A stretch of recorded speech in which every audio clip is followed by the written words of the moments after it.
Crocheting method for the second round. 3 chain stitches as a turning chain. 12 double crochets. Slip stitch. There are 12 stitches in total for this round. Now start crocheting the second row. We also need to crochet 12 double crochets in this row. A double crochet has a certain height. So first, we make 3 chain stitches. Yarn over the hook from bottom to top. Yarn over and pull out. Complete 1 chain stitch. Yarn over the hook again. Pull out a loop. Complete the second chain stitch. Yarn over the hook. Pull out a loop. 3 chain stitches are completed. Next, we crochet a double crochet.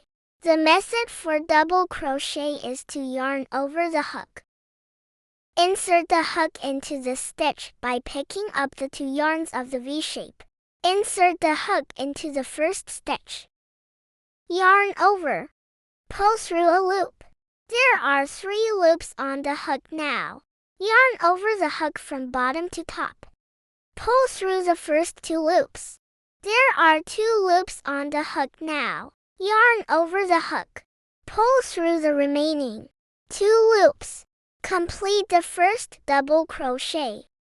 We put a stitch marker on the double crochet to make it easier for us later.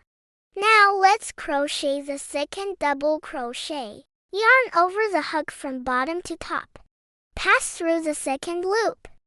Pick up. Tie the 2 yarns of the V shape together. Yarn over. Pull out a loop. There are 3 loops on the hook at this time. Yarn over the hook. Pull through the first 2 loops.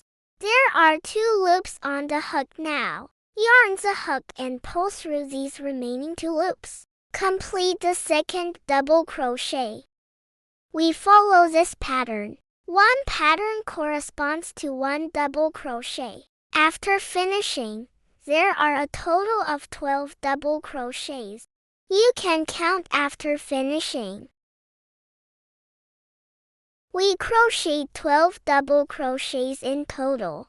For our next row, we are going to use red yarn, so we need to change the yarn. The method for changing the yarn is the same as the previous round. First, we take out the red yarn. Put the red yarn underneath. Stitch marker. This position is our previous first stitch. We take off the stitch marker. Insert the hook into the position of the first stitch. And this V-shaped stitch consists of the top loop and the bottom loop. Hook the prepared red yarn and pull it over. Continue to pull through the last loop. Complete the yarn change. This row is now completed.